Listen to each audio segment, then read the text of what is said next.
പ്രദേശങ്ങളും കേരളത്തിൽ എടുക്കുവാനുണ്ട്. ആ എടുക്കുവാനുള്ള തയ്യാറെടുപ്പിലാണ്. അത് ശരി, ആ വാക്ക് കേട്ടാലേ നിങ്ങൾക്ക് ത്രസിക്കൂ അല്ലേ? നമ്മൾ കേരളം മൊത്തം ഭാരതത്തിന് വേണ്ടി, ശ്രീ നരേന്ദ്രമോദിക്ക് വേണ്ടി, അമിത്ഷാജിക്ക് വേണ്ടി, നിർമ്മല സീതാരാമന് വേണ്ടി, ശ്രീ രാജ്നാഥ് സിംഗിന് വേണ്ടി നമ്മൾ കേരളം മൊത്തം ഇങ്ങെടുക്കുവാൻ പോവുകയാണെന്ന് ആഞ്ഞടിച്ച് പ്രഖ്യാപിക്കണം ഈ നിമിഷം. ആ ഊർജം കൊണ്ട് നമുക്ക് നേട്ടങ്ങൾ കൊയ്തെടുക്കുവാനും സാധിക്കണമെന്ന് മാത്രം. 18 വർഷം ഇന്ത്യയുടെ അപ്പർ ഹൗസ് എന്ന് വിശേഷിപ്പിക്കപ്പെടുന്ന രാജ്യസഭയിൽ, അതിൽ 5 വർഷം 2019 മുതൽ 24 വരെയും കേന്ദ്രമന്ത്രി, ഇത്തരത്തിലൊക്കെ തൻ്റെ മികവ് മാത്രം തെളിയിക്കാൻ സാധിച്ചതിന് മുന്നേയുള്ള അദ്ദേഹത്തിൻ്റെ ഒരു ബിസിനസ് ഓൺടർപ്രണർ എന്ന നിലയ്ക്കുള്ള ഖ്യാതിയൊക്കെയും ലോകപ്രശസ്തമാണ്. കേരളത്തെ സംബന്ധിച്ച് ഞാൻ ഇത്തരുണത്തിൽ വളരെ ആദരവോടെ ഓർക്കുന്നത്, ഒരുപക്ഷെ ഈ പദവിയിൽ ഇതിൻ്റെ ആരംഭ കാലത്ത്, സ്ഥാപിതമായ കാലത്ത് ഈ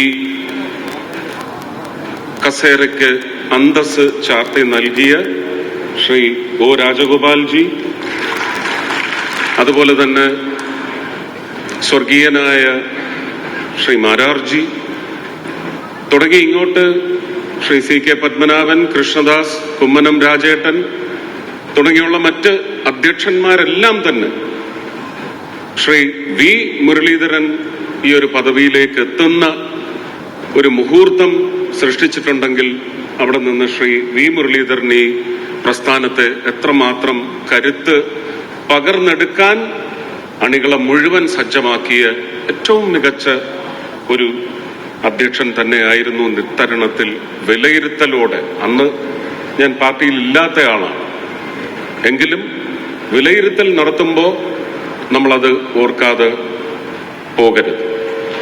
ഓർത്തിരിക്കേണ്ട കാര്യം തന്നെ. സുരേന്ദ്രനിലേക്കും അതിനു മുമ്പ് കുമ്മനം രാജേട്ടനിലേക്കും ഈ ദീപശിഖ കൈമാറുമ്പോൾ അതിന്റെ തിളക്കം വർദ്ധിപ്പിച്ച് തന്നെ പൂർണ്ണ അന്തസ്സോടെയാണെന്ന് സഹോദരൻ ശ്രീ രാജീവ് ചന്ദ്രശേഖറിലേക്ക് ഈ ഉത്തരവാദിത്വം, എല്ലാവരും പറയുന്നു ഭാരിച്ച ഉത്തരവാദിത്വമാണെന്ന്, ഞാൻ അങ്ങനെ കരുതുന്നില്ല. ശ്രീ രാജീവ് ചന്ദ്രശേഖറിന്റെ ഒരു മികവ് കൂടി വളരെ വ്യക്തമായിട്ട് അറിയാവുന്ന ഒരു സുഹൃത്ത്, സഹോദരൻ എന്നൊക്കെ നിലയ്ക്ക് ഇത് വളരെ നിഷ്പ്രയാസം സാധിച്ചെടുക്കാവുന്ന ഒരു ഉദ്യമം മാത്രമാണ് നമ്മുടെ മുന്നിലുള്ളത്. അത് നമുക്ക് ഇതിനു മുമ്പ് പല ഘട്ടങ്ങളിലും വളരെ വ്യക്തമായി കണ്ട് മനസ്സിലാക്കുവാൻ, അനുഭവത്തിൽ നമുക്ക് പകർന്നെടുക്കുവാൻ സാധിച്ചിട്ടുള്ള കാര്യമാണ്. തിരുവനന്തപുരത്തെ ഒരു 3 മാസം നീണ്ടുനിന്ന തെരഞ്ഞെടുപ്പ് പ്രചരണത്തിലൂടെ മാത്രമല്ല, ഒരുപക്ഷെ ഒരു സംസ്ഥാന സമ്മേളനത്തിൽ, അതാരുടെ സമ്മേളനമെന്നൊന്നും പറയാൻ ഞാൻ ആഗ്രഹിക്കുന്നില്ല, ഒരു വിലയിരുത്തൽ വന്നതിനെ സംബന്ധിച്ച് ശ്രീ സുരേന്ദ്രൻ ഇവിടെ പരാമർശിച്ചെങ്കിൽ ഞാൻ അതിനോട് ഒരു വാക്കുകൂടി ചേർക്കുവാൻ ആഗ്രഹിക്കുന്നു. അവരുടെ വിലയിരുത്തൽ ഇത് സൈദ്ധാന്തികമായ ഐഡിയോളജിക്കൽ വേരിയന്റ് അല്ലെങ്കിൽ ഒരു വ്യതിയാനം സംഭവിക്കാൻ പോകുന്നു എന്ന് ഭയപ്പാടോടെ അവർ മനസ്സിലാക്കിയെങ്കിൽ, ഇല്ല, അവിടെ കൈയടിക്കരുത്. കൈയടിക്കാൻ ഞാൻ ഒരവസരം തരാം.